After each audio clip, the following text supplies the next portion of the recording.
Eu não posso estacionar o meu carro em qualquer lugar. Tem locais certos para estacionar o meu carro. Ah, mas o meu direito de ir e vir, a minha liberdade, está limitada em benefício da coletividade. Você não pode parar o seu carro onde você quer. Eu quero construir, Flávia, um prédio de 20 andares ao lado do aeroporto. Posso construir um prédio de 20 andares ao lado do aeroporto? Não, não posso. Ah, mas o terreno é meu. O terreno é meu. E o meu direito de propriedade? Seu direito de propriedade está limitado, está restrito em benefício de uma coletividade. Flávia, eu quero instalar uma fábrica neste bairro aqui, neste bairro. Ah, nesse bairro não pode. Mas o meu direito de exercer atividade, a minha atividade? Como é que você está tolhendo o meu direito de exercer minha atividade? Eu estou limitando o seu direito em benefício de uma coletividade. Mas vejam o seguinte, ó, e isso é importante. Poder de polícia, ele limita, mas não aniquila. Poder de polícia limita direitos, mas ele não destrói, ele não aniquila os seus direitos. Você não pode estacionar o seu carro aqui, mas você pode estacionar no local adequado. Você não pode fumar neste local fechado. No local aberto você pode. Você não pode construir um prédio de 20 andares, mas uma casinha térrea você pode.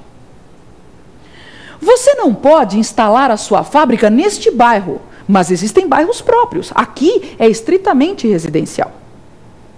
Portanto, o poder de polícia, ele não aniquila, mas ele limita direitos. E ele é muito importante. Ele é muito importante. É claro que é preciso há limites ao exercício do poder de polícia, sem sombra de dúvida. Na medida em que ele limita direitos, ele também deve sofrer alguma espécie de limitação. E ele tem sim. O poder de polícia deve se ater a situações expressamente previstas em lei ou em situações de urgência. Só será possível a limitação dos direitos quando houver previsão legal ou em uma situação de urgência. Poder de polícia, em regra, ele é discricionário. Mas existe um ato que é fruto do exercício do poder de polícia, mas é um ato vinculado. Então vejam, nas provas eles adoram fazer esse tipo de pergunta. Poder de polícia é sempre discricionário? Sempre não. Em regra, sim. Mas eu tenho situações em que eu vou ter um ato vinculado fruto do exercício do poder de polícia. E o grande exemplo, é a licença para construir. Licença para construir é um ato vinculado. Se a pessoa chega na prefeitura, apresenta a documentação, apresenta as guias pagas, toda a documentação correta, o agente público deve fornecer a licença para construir. É um ato vinculado. O agente não pode pensar, ele não pode fazer um juízo de conveniência e oportunidade. Ele é um ato vinculado, mas é fruto do exercício do poder de polícia. Por quê? Porque eu não posso construir do jeito que eu quero. Eu tenho alguns limites. Eu tenho que observar alguns limites aos meus direitos em benefício da coletividade. Ok? Vamos para o segundo bloco. Pergunte ao professor.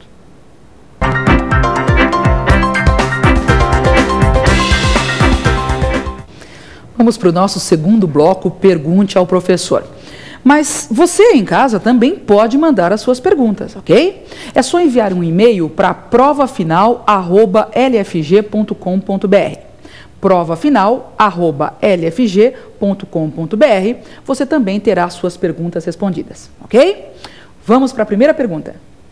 Professora, tanto o poder de polícia quanto o poder disciplinar envolve as aplicações de punições. Qual seria a diferença entre os dois poderes nesse sentido? Bom, poder de polícia, é verdade, ele envolve a aplicação de punições.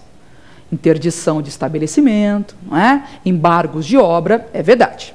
O poder disciplinar também envolve punições. Multa, suspensão. Qual seria a diferença nessa situação, que envolve as punições, né? O envolvimento de punições, qual seria a diferença entre o poder de polícia e o poder disciplinar? Fácil. Poder de polícia, ele pune pessoas externas à administração. O poder de polícia pune pessoas externas à administração. Pune, basicamente, os particulares. É a minha obra que é embargada, o meu restaurante é interditado, eu perco a minha licença. Particulares são punidos pelo poder de polícia. Agentes públicos, pessoas submetidas à disciplina da administração, são punidos pelo poder disciplinar. Então, a diferença que envolve punições, poder de polícia, poder disciplinar, é o alvo, as pessoas que são submetidas a esse tipo de punição. Por quê? Poder disciplinar pune pessoas de dentro da administração. Poder de polícia pune pessoas fora da administração. Ok? Vamos para a segunda pergunta? Professora, no que se refere ao poder hierárquico, quais são as situações que não permitem a delegação? Falamos aqui, não é? No primeiro bloco, tema do dia. Quais as situações do poder hierárquico que não permitem a delegação? Elas estão previstas no artigo 13 da Lei 9784 de 99. Vamos repetir? Já que é importante, vamos repetir. Quais são as situações, artigo 13, Lei 9784 de 99, que não permitem delegação no poder hierárquico? Primeira, edição de atos de caráter normativo. Edição de atos normativos. Segunda, decisão de recursos administrativos. Decisão de recursos administrativos. E a terceira situação, matérias de competência exclusiva. Repetindo, então, 3 situações que não admitem delegação que é uma consequência do poder hierárquico. Artigo 13, 9784 de 99, uma lei que é muito exigida, especialmente nas provas elaboradas pelo CESP. Provas elaboradas pelo CESP o CESP gosta muito de perguntar sobre essa lei 9784 de 99. Artigo 3º, 3 situações: edição de atos de caráter normativo, decisão de recursos administrativos, matérias de competência exclusiva. Terceira pergunta. Existe o exercício do poder hierárquico dentro do judiciário e do legislativo? Muito bom. Nós vimos poder hierárquico, poder que estabelece uma organização, relações de coordenação e subordinação e hierarquia. E o nosso aluno está perguntando: Flávia, existe essa hierarquia dentro do judiciário? Existe hierarquia dentro do legislativo? Bom, para que eu possa responder essa pergunta, primeiro nós precisamos lembrar do assunto funções típicas e atípicas. Flávia, o que é isso, funções típicas e atípicas? O que é isso? Bom, cada um dos poderes estruturais, lembram? Poderes estruturais. Poder estrutural, legislativo, executivo, judiciário. Muito bem. Cada um desses poderes tem a sua função típica, sua função principal, a função para o qual ele foi criado. Por exemplo, o poder executivo tem sua função típica como a função administrativa. O poder judiciário tem a sua função típica jurisdicional. E o poder legislativo tem como função típica a função legislativa. De novo, poder executivo, função típica, principal, função para o qual ele foi criado.